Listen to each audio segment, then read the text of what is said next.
that we see everyone's questions, and we will be responding to them.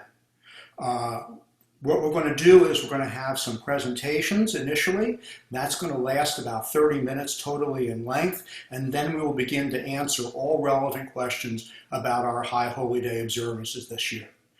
To begin that process, I want to invite one of our co-chairs, Jennifer Prince, to speak about the crucial work of the High Holy Day Task Force that's been taking place over these past few months. Jennifer? Hi, good evening and welcome everyone. I'm Jennifer Prince and I'm one of the co-chairs of the High Holy Days this year. My role is actually a year-round position, so we've spent many months planning, and of course this year looks a little different than it has in the past, but we've got some really fun and exciting things that we'd like to share with you tonight. So one of the things that I'm super excited about is that every member is going to get a member engagement kit, and that's going to be mailed out this Friday, so you should see that in your mailboxes early this weekend or next week, as long as you've renewed your SMC. In this, you're going to find a book of remembrance, a little gift about Havdalah, and also a printed copy of all of our service guide schedules, so you can put it on your fridge and stick it somewhere handy so you'll be able to see everything we're offering and exactly the schedule. But I'd like to also point you to our website, which has the same thing on our website. So I also want to make sure that you go there because it's going to have links to all of the services directly so that you can go on the website and then click on the link just like you would for Shabbat services and click the link for each live stream service. In the meantime, I'd like to also remind everybody that for the next 2 Sundays, we are going to continue to do Mishkan HaNefesh pickup on Sunday mornings from 9:30 to 10:30, as well as a shofar blowing at 10 a.m. And so if you want to reserve a copy of this, you just need to go on the website and reserve a copy. And we will, again, like I said, we'll do that for the next 2 Sundays. Lastly, I just want to leave you with this thought, is that I'm sure a lot of you are feeling like there's just a lot of noise happening in your lives right now, that everyone is just so busy, right? We should kind of be less busy, but we're actually more busy right now. So I'm really looking forward to High Holidays and everything we're offering this year because my family and I, we're planning on really like leaning in. I know everyone's very tired of being online and not being able to see one another and being on Zoom so much. But I'm really looking forward to kind of taking a step back and kind of leaning in, like I said, and embracing this together as a family and together as a congregation to give ourselves some space to find quiet and peace and give us a chance to slow down and kind of start fresh for the new year. So I will hand it back off to Rabbi Friedman. Okay, thank you. Beautiful thoughts. Thank you, Jennifer. This evening's discussion is entitled, Why is this year different from all other years? The answer is obvious. COVID-19 has made it unsafe for us to gather together in a single venue for worship this year. In accordance with Jewish law, the health and safety of our community is our paramount concern. But there are other values at work in our thinking about High Holy Days as well. Our theme for this High Holy Days is Kulanu Yachad, Kulanu Echad, our congregation together, our congregation as one. Obviously, this theme cannot be fulfilled physically, but all of the decisions made concerning our High Holy Day observances have been made with this theme in mind. It is for this reason that most of our services will be live streamed. We believe that live streaming services in real time gives us the best opportunity to create a sense of intimacy, of being together in the same moment, praying and singing together, even as we are physically apart. It is also for this reason that it was determined not to have your clergy in the sanctuary, even at a potentially safe distance. Our Ark and our Torahs will appear at particularly sacred moments, But just as you will be creating a Mikdash Ma'at, a small sanctuary in your home, so will your clergy. The role of the Shaliach Tzibur, the service leader, is to lead the congregation in prayer. We feel that this is best done under the same circumstances as everyone else, not having the clergy praying in a setting that is not available to everyone else in the community. We pray, particularly at the High Holy Days, together as one. It is through our spiritual presence that we have turned a gym into holy space for several years now. And in this year of COVID-19, we can create that spiritual space for ourselves, even over the internet. There are exceptions to the live streaming. Those are family services, the Yom Kippur afternoon Torah reading, and the healing service. For these, it was felt the flexibility in terms of having these services available to the congregation as needed online outweighed the desire for spontaneity. You should also know that we've learned from our experiences over these past months about worship over the internet. We realized that no one is going to watch services for hours on end, and so each of the individual services are shorter than in the past. In addition, particularly on Yom Kippur, you will be able to structure your day in terms of when to experience the family service, the afternoon Torah reading, and the healing service while we share the morning service, Yizkor, Ne'ilah, and Havdalah, as well as Tat Yom Kippur in real time as a community. And we will be doing the same with Tat Rosh Hashanah as well. In doing so, however, we have not sacrificed those elements of the service which you have told us are most meaningful and moving over the years. Our adult and kids choir will be present in remarkable ways. You'll even see Cantor Goldstein in a duet with one of our favorite singers. She may share that with you later on. The Talit rap is there, and so are our traditional Haftarah chanters, with a little something special for Jonah this year as well. We've also created a number of experiences preparing us for the High Holy Days through Teshuvah, repentance, and turning, and tzedakah, as well as tefillah. Our website for the High Holy Days contains multiple educational and spiritual guides for the month of Elul, which we are traversing right now. We're almost halfway through. Rosa Schneider will be providing a series of yoga classes online. And beginning tonight, in cooperation with our friends at the Austin Jewish Film Festival, the movie Breaking Bread is available free online now through Friday. On Sunday, I'll be interviewing the filmmaker Beth Elise Hawk from Israel at 2 in the afternoon, and the movie will form the basis of our Slichot discussion the following Saturday night. During these High Holy Days, there will be a series of engaging interviews posted as well, discussing issues that not only affect the quality of our own lives, but also that of our society and of the Jewish world. We're also collecting High Holy Day recipes. Keep an eye on that on the website. And for tzedakah, that element, you will also see several tzedakah opportunities on our website.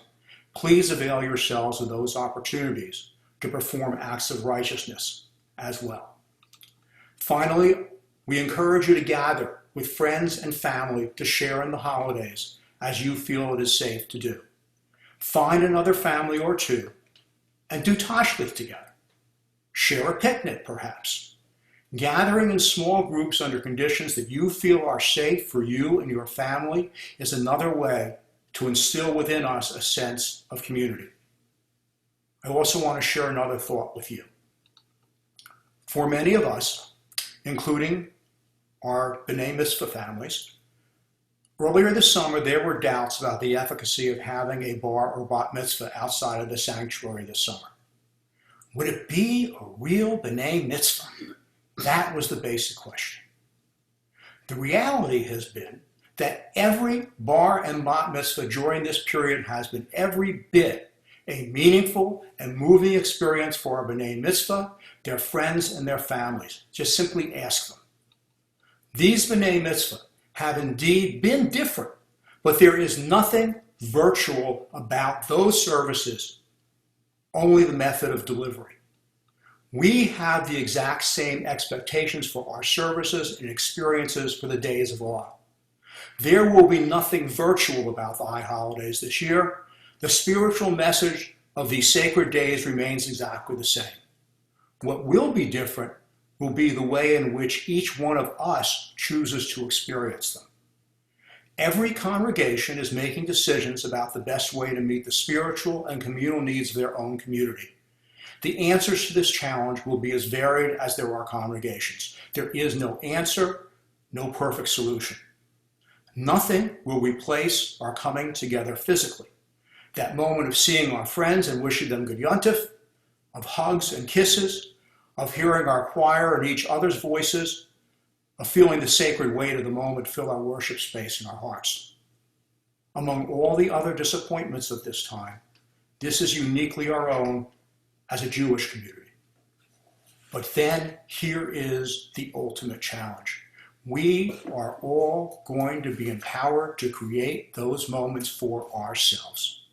All the services, all the music, all the resources will be there, but the intentionality, the kavanah, has to come from each and every one of us. This year, each of us is responsible for shaping our own days of awe, and particularly creating our own mikdash ma'at, our own sanctuary in miniature within our own homes. And for more about that, here's Rabbi Steinman. Thank you, Rabbi Friedman. I will say that there is one thing that will be different, and that's me. But I'm delighted to be able to be a member of the community here at Temple Beth Shalom and to be able to celebrate these high holy days with you. Our tradition has really been adept at creating holy spaces wherever we go. One of the most common names that we have for God, in addition to Adonai and Eloheinu, is Makom, the place. And we truly do believe that God is in the places where we can make God's presence, and it's up to us to make that experience take place. And so one of the ideas that we are, as we heard from Rabbi Friedman, that we're really encouraging is for you to think about the place where you are going to pray this year and how you are going to make that space holy. We've always worked to make Temple Beth Shalom a place when you walk in that you feel holiness, you see the Ark, you see the Torah, those objects of holiness that you will also see this year. But we also need to think about our own physical environments. So I'm going to share some ideas with you about how to do this. In our tradition, we truly have been making holy space really since the destruction of the temple in the year 70 CE. When the Rabbinic Judaism was founded, the idea of making our homes and even our Shabbat table into a place that replicated some of the traditions of the temple in Jerusalem in ancient times is something that we have ascribed to. It's why we have challah and candles and wine at our tables, because we are recreating those special sacrifices from Shabbat. So what are some ideas, some things that you can do at home to make your space holy? Well, as I said, your house already is holy because you make it so. If you have a mezuzah, it might be a good time to check to make sure the scroll inside is kosher. If you don't have one, it might be a good time to put one up, or maybe to add one to some of the rooms in your home to help you to experience God's presence and to invite God's presence to be with you in your home. But some other ideas that have come from lots of different places to, in particular, make Rosh Hashanah and Yom Kippur holy are all of these things. So the most important is to plan in advance. Just like you would do and you would think about how you were coming to synagogue, you need to think about where in your house are you going to attend services. One suggestion is, if it's possible, is to be in a space different from where you work or from where your kids go to school, as much as that might be possible in your house. So think about that for a minute. It's also a great idea to think about ways you can make that space special. Is there a family heirloom that you can have next to your computer or your television? Is there a special pillow, a special piece of cloth? Can you get some flowers for Rosh Hashanah in particular to brighten up the space and see freshness and newness? Is there a tablecloth that's been in your family for a long time that you might put on the table that would help to make it feel special? How about having some pictures of loved ones, whether alive or deceased, who you want to draw near and be close to on the holy days? If you think about what you're going to wear, it will be that not everyone is going to be able to see you, but think about it and make some choices to help elevate and lift up the holiness of your experience. Of course, you can wear a kippah or a yarmulke if that's one of your practices. And if you wear a talit or a prayer shawl, we certainly invite you to do that on Rosh Hashanah morning, on Kol Nidre, the one night a year we wear a talit, and on Yom Kippur all throughout the day. On Erev Rosh Hashanah and Kol Nidre, have your candles ready like we do on Shabbat, and light them as we light them during the service. And as Jennifer said, there's going to be some things in your new member or your member packet. And if you're a new member, they'll be new to you, but there'll be some things in that packet that will be useful to you to use throughout these holy days to enrich your experiences. As you've heard, we want to make sure you have access to our prayer book. Make sure to pick them up and make those arrangements.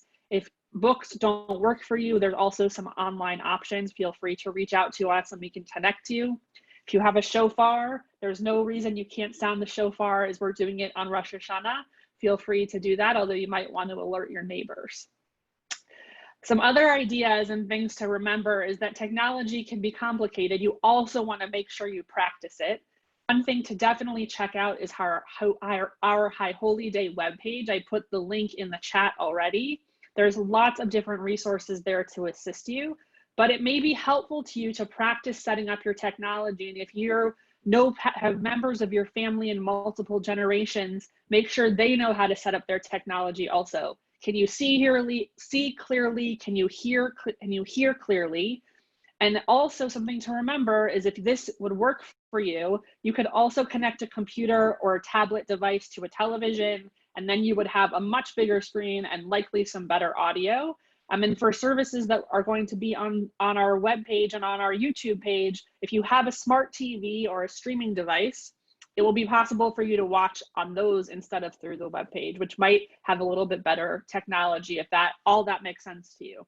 If none of that technology makes sense to you, don't worry. You're still going to be able to experience our beautiful services. One final idea is remember the food. Food is such an important way that we observe our Jewish life. And so just a couple of things to think about. You might want to have a round challah on hand. You might want to bake a honey cake, have apples and honey and pomegranates. It is a custom on the new year to try a new fruit. So if you are able to safely go to a grocery store or you're able to get groceries delivered, it might be time to try something new. A durian, a new type of pear, not prayer, although you could try a new prayer as well. Anything that would be new to you, it's customary to do that on the new year. And especially if you have family with children, this can be a fun tradition. It's also a great time. Some of us have developed new skills like sourdough starter and all these different types of baking and cooking. It could be a time to bring out an old family recipe or to start some new family recipes that you want to be able to enjoy together. Certainly on Rosh Hashanah, you have to plan for that in advance to either eat before or after our evening service. And also for Kol Nidre and after break the fast, those are other opportunities to have special foods. All of these things, all of these little things that we can do are going to help, we pray, to make our homes into a mikdash me'at, a small holy place, a place of God. So those are hopefully some helpful tips. And I now turn it over to Cantor Ghosteen, who has some other experiences and things to get you excited about our holy days. Shalom, everybody, and thank you so much, Rabbi Steinman. We are so excited that you are one of the new things for us for this year. We welcome you and are so pleased to be having you with us for the high holidays and beyond. I am going to be presenting a little bit today about the special elements in our services this year.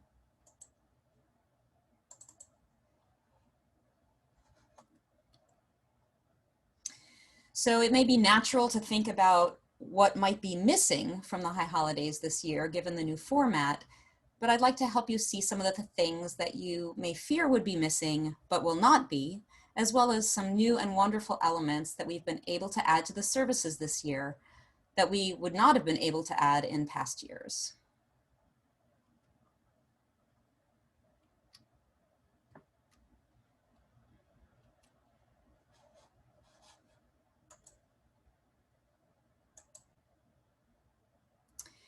We will still have Torah blessing honors for all Aliyot, led by familiar faces and by new faces in the congregation.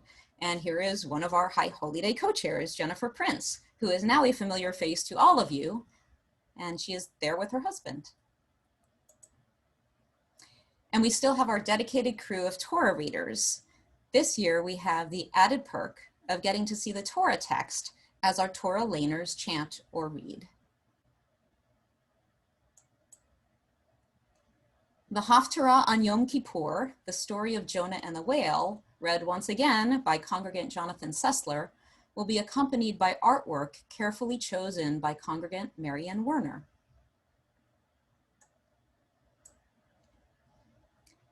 And although we could not be physically in the same place, the music lives on with instruments and vocal harmonies, thanks to our dedicated Kol HaKavod ensemble and the audio editing work of congregant Joe Strauss and video editing of congregant Seth Bengelsdorf.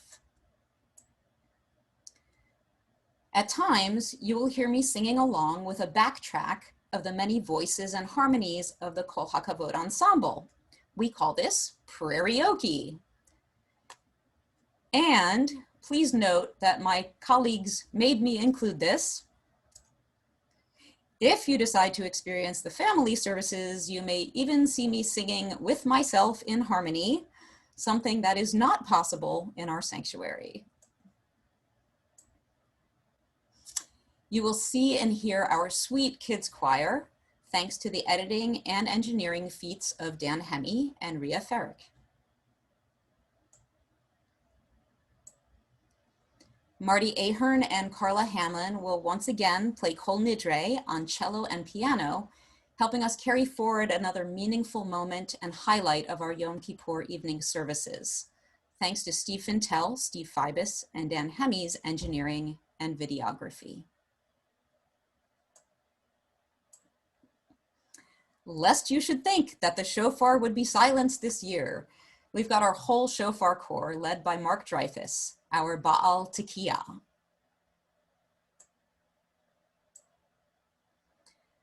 Through all of the special elements, including honors that occur at each service, we will get to see many of the faces that make up our Temple Beth Shalom community, helping us remember that, although this year is different from other years, we are still one community, joining together in prayer. And I will now pass things along to one of our High Holy Day co-chairs, Jenny Lewin. Hi, good evening, everyone. I'm Jenny Lewin. I am volunteering as co-chair this year along with Jennifer Prince. And I just wanted to say that I'm very grateful for this opportunity because I've been able to see firsthand how incredibly hard our staff and clergy have worked to provide an uplifting and thoughtful High Holy Day services for our community. When we had to pivot from what would have been planned under normal circumstances, they met the challenge and earnestly considered every possibility and brought so much sincerity and heart to the work. In this role, I've also been able to see the fullness of what our temple offers. There are so many ways to bring your interests and temple life together, from choir, green team, education opportunities, so many more. Everyone in all of these areas brought something to the High Holy Day programming this year for a full and shared worship service.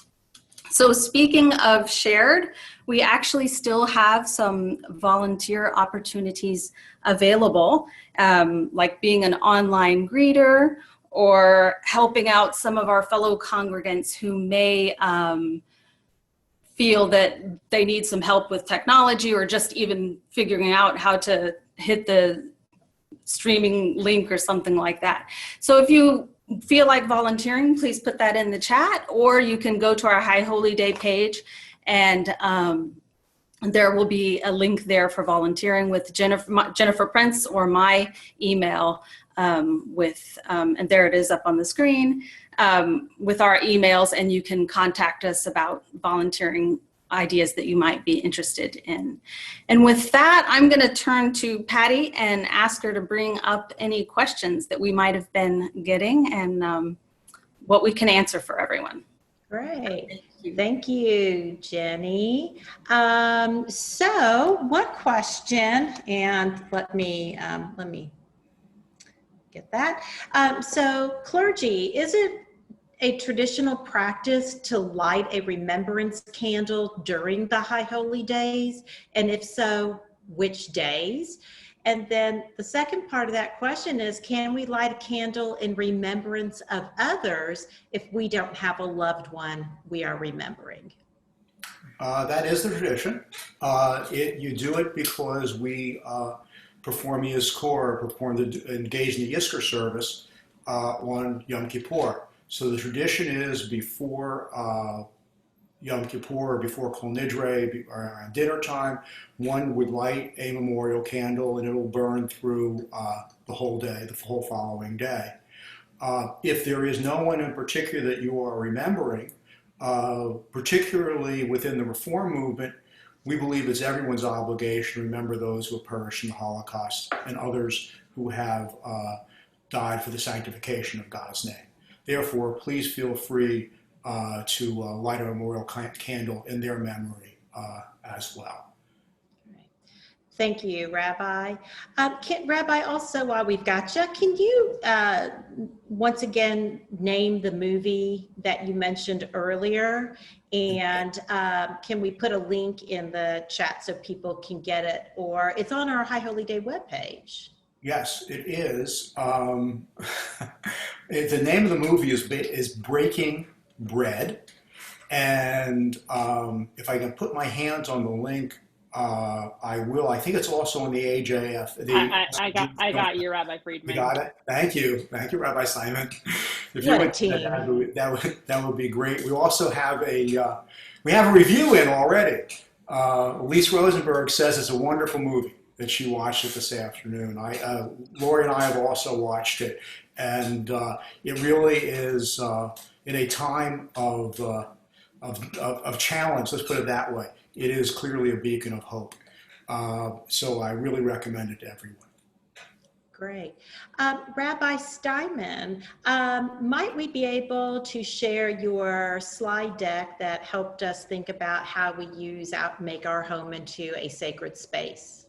Absolutely. I will send it in and it will appear on the High Holy Day webpage tomorrow. So you can look for it. And also feel free to send me an email and I'm happy to send it to you. I'll put my email address in the chat as well. Great. And then we had a comment about when we do the services from places outside of the sanctuary, sometimes backgrounds are distracting. And so I just want to comment on, we are trying different techniques to minimize distractions in the background. So please know that we are aware for some people backgrounds can take away from the service, and we are looking at how best to minimize that impact. So thank you for that question. May I add something in as well? Absolutely. That we are not planning to use virtual backgrounds. That is correct. How come? Because everyone's hair looks a little funny. Yes. It's just, it's a little difficult to use the virtual backgrounds visually. Really don't need that club. And also with virtual backgrounds, if anyone is has any kind of hearing impairment, they actually make it much more difficult to lip read. Thank you. Does anybody have any recommendations for toddlers for High Holy Day prayer books for Rosh Hashanah or Yom Kippur? Or where might one go to get some good titles for our youngest congregants? Our Reform movement has our prayer book that we use for youth and families. And so in addition, anyone, in addition to picking up Mishkan HaNefesh, you're also invited to pick up our Mishkan HaNefesh for youth prayer book that we also have available. And I will also put a link in the chat. There, I believe, are some online resources for those books too. Can I add something on as well? Also, if you're looking not for a prayer book necessarily, but other great books for tots that have great content for the high holidays. You can look for the PJ Library, and we could send out information about that. They always have wonderful titles available that you can look for wonderful content for the 5 and under age range. Great. I'm going to just quickly add to that. They actually the PJ Library put together, and we can throw it up on our website in the next couple of days. We can link to that as well. PJ Library put together an entire guide for at home that I got this today in my inbox. That's fantastic. And it's really geared towards families with younger children. Great. Thank you, Jennifer. Yeah, if you have other questions, folks, you can put them in the chat. Abby? I'll just add one more thing about the tots. When we do our services for the tots, there's no prayer book that is required or that we look from. We put various visual images on the screen, and there's a lot of us on the screen that a prayer book is not needed for our tot services. And I also noted one other question about where can you buy to lay some locally. Congregation of Gudas Achim, our sister congregation, has a gift shop. You'd have to call to see when or if it is being, if it's open because of the COVID situation. I also have to tell you that going online is pretty easy. I realize it's not tactile. But if you Google Talis or Talit, you will get more responses than you can possibly imagine. And most of them will ship pretty quickly. And just one word of caution, make sure when you look at your Talit, it looks the way you expect it to. There are some people who are, I'll say, producing Talitot that are not what you think they are. That different words in the Hebrew. So if it looks too good to be true, it probably is. Great. I also should have noted at the outset that we are recording tonight. And so therefore, if someone says to you, "Oh, I missed that," it was, Patty, where's this going to be posted?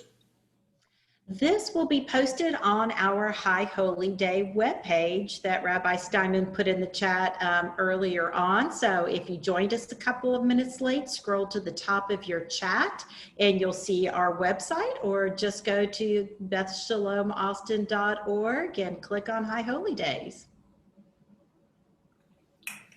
There was an important point made in the chat about what about people who may be alone during this time. I want to start off by saying that that's something that I share and my colleagues and the High Holy Day chair share a deep concern about. This is an opportunity for us. First of all, quietly, there is a member of our congregation who will be taking some special items to people who fit to this category, particularly people who are elderly. So that there is some direct outreach. This is a chance for all of us to make that phone call, to send that text, to be able to virtually watch with someone. The problem is that in a lot of cases, people are living in places where you can't go visit them because of the moment they're shut down. And consequently, we don't have as much latitude to say, well, sure, if you'd love to go sit and watch with somebody who's living by themselves, please do that. Really hard to do under these circumstances. So the only thing we can do is continue the virtual reach out to try to replicate as best we can being in that same space. I also commend you to something that has been going on since this whole COVID stuff began, and that is that Thursdays, Cantor Ghosteen hosts a lunch for people who are living by themselves. We've had an ongoing effort to try to reach out and maintain contact and maintain vigilance as far as what the different situations are at the various independent and assisted living facilities. It is something that, as I said, it is a concern that's very, very much on our minds.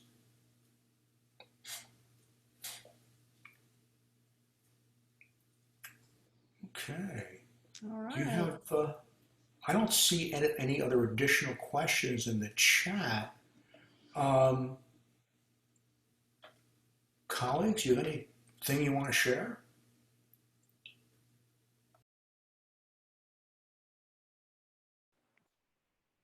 We are really excited to welcome a new year with all of you, and we know it's going to be different and it's going to feel different than ever before, but none of us are alone. The entire Jewish world is doing services in this new way, and you're going to hear from other people, family, friends, their congregations may be doing different things. These decisions, as Rabbi Friedman said, were made with the interest of keeping everyone healthy and safe, and also providing access to all of our services for everyone to be able to enjoy. And when we can be together, it will be that much sweeter. Oh, yes. Oh, yes. Finally, one last question coming in about calendars. There'll be something, but Patty, are we posting something about calendars this week?